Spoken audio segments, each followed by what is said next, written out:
Hey everybody, it's Brian Kenny. It's MLB Now, home edition, and we welcome back to the program. It is always a pleasure to talk baseball with Yankee broadcaster Suzyn Waldman. Suzyn, Brian Kenny here. It's great to have you back on the show. Oh, great to see you, and I know you're firmly ensconced in quarantine and healthy, and it's great to see your face, Brian. It's good to see you too. You're doing well? Everything's good? Everything's good. Everything's good as it can be, right?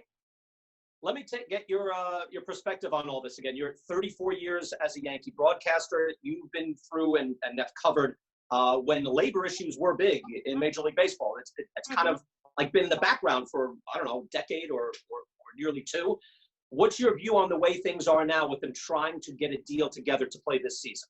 Well, you know, I was around when when I remember Don Fehr and Gene Orzer trotted all the baseball players into what I think was the Doral Hotel on Lexington and 50th Street and brought in Marvin Miller. I've seen 2 or 3 of these already. So when I hear all this vitriol and anger, I just go, oh, okay, all right. Just wake me over when we get down to the nitty gritty of it and let me know what you decide.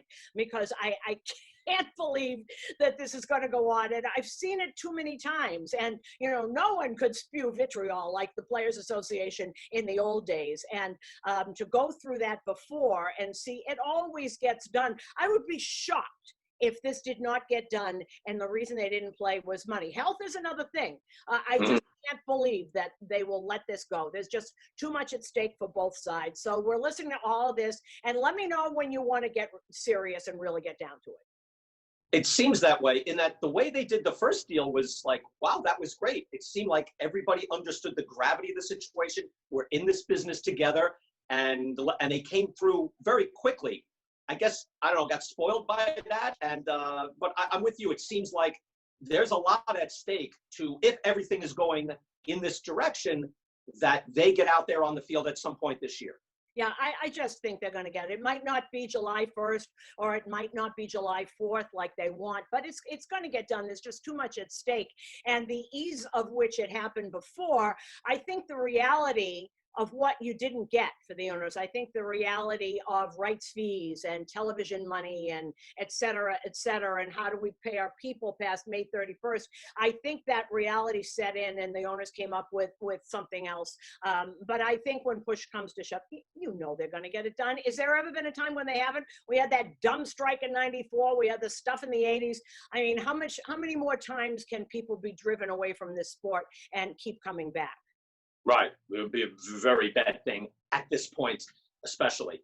You said July 1st, and that's one of Derek Jeter's signature games. And this weekend, it'll be a Derek Jeter weekend on MLB Network.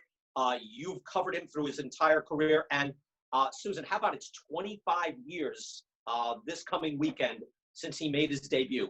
25 years since that skinny kid was up there playing shortstop. It's amazing. And a lot of us go back even further with that. And as a matter of fact, we were doing some stuff on WFAN. And I called people like Rob Thompson and Brian Butterfield and Buck Showalter, guys who were with Jeter in Greensboro. Greensboro was the year that he made the 56 errors and all that. And to watch him from there, because we all know about Derek Jeter, and everybody watched him all the way up. And when Buck Showalter finally brought him up in '95, and I believe it was in Seattle, and up comes this kid, and you knew where he was, but he was the same kid when I met him when he was 18, when he walked in and was signed and was sitting between his parents on the bench in the dugout. Same kid then as he was when he was in Columbus, when I had him on the air, when he came up, and when he retired. Same human being, the whole 25 and more than that years. And that, I think, is one of the most remarkable things about Derek Jeter. Yeah, his obviously one of the all-time great offensive shortstops, one of the greatest shortstops in history. Yet you're right, Suzyn. I even think of, even when I saw him after he was voted in and he came over to the network, what flashed in my mind is his comportment, like handling himself. I think of like Wayne Gretzky or Cal Ripken, right? People who understood who they were and handle themselves beautifully. Because how difficult, can you imagine it be? You saw him up close, being Derek Jeter in New York all those years and staying that same person. You know, it became never said a wrong thing, never did a bad thing, never did a wrong thing, ever. In 20 years, the thing I think you're describing, Derek Jeter, more than anything to me, he not only knew who he was not afraid to fail. And when you're not afraid to fail, you don't play defensively. You don't play from behind the eight ball. He's not playing not to make an out. He's playing to do something positive. There's a very big difference between that and what you see with most people. And to be able to play like that, not afraid to fail, even when he made the 56 errors, even when he went 0 for 32, he never changed, because he was not afraid to do that, because he knew eventually he would come out of that. I saw it at the beginning. I saw it even when they sent him down and he and Mariano were whatever crying at one of the restaurants when they were sent down.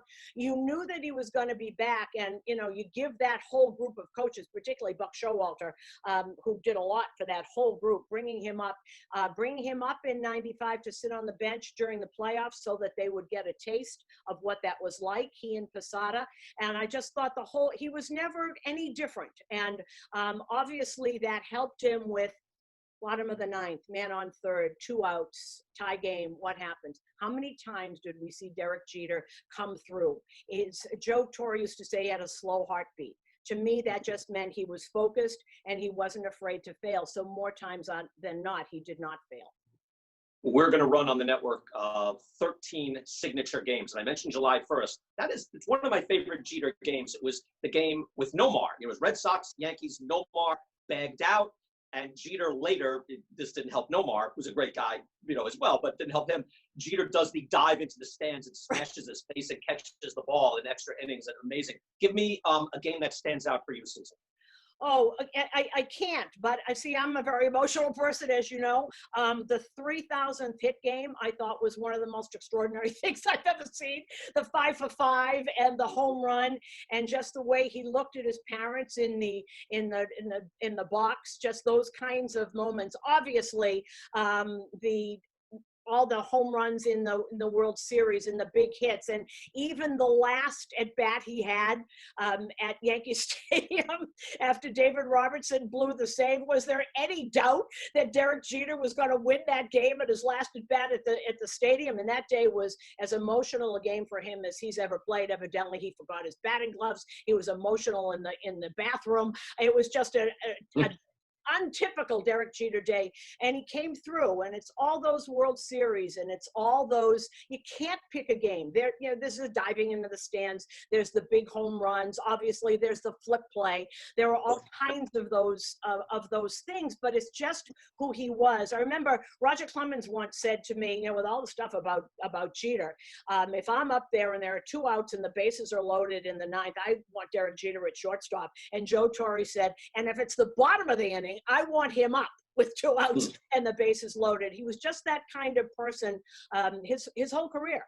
From the first game that he played when he came up in '96, when he wasn't supposed to be there probably, till the way he went out. It was always the same. One last thing, Suzyn. Now, Jeter was being inducted into the Hall of Fame this summer. That has been postponed. It'll happen next year. Your thoughts on that? This was going to be the biggest one ever. I wonder if by the time we get around to next year, it can still be the biggest one ever. Well, why not? Maybe it'll even be bigger, because there are people that will have waited a year to do that. I don't think so. By the time, it'll slow down for a little while. And next year, if everything is getting back to normal, and please let's all pray that happens. There's no reason why it can't build up again. Obviously, Derek Jeter is always going to be Derek Jeter. What he means to the people in New York is never going to change. It's never going to change. And I don't see why it can't be as big or bigger. Just give us a little more time to get used to it. Yeah, I'm looking forward to it more than a year away. Suzyn, stay safe, and hopefully we'll see you out there. I guess no fans to start when it does, and you'll be ready to broadcast, right? You're ready. You got time to study. From wherever it is, whatever we're doing, off a screen in an empty stadium, whatever it is. Listen, we're just going to pretend if it's off a studio thing and off a monitor. Remember when you were little and used to, talk along with Mel Allen or Kurt Gowdy or Bob Prince? We'll just pretend that we're doing that, right? Right. Maybe in the back you go, and the pitch. Oh, a base hit. Old school. All right, Suzyn, great talking with you again, and hopefully we'll see you soon. Take care. I hope so. Take care, BK.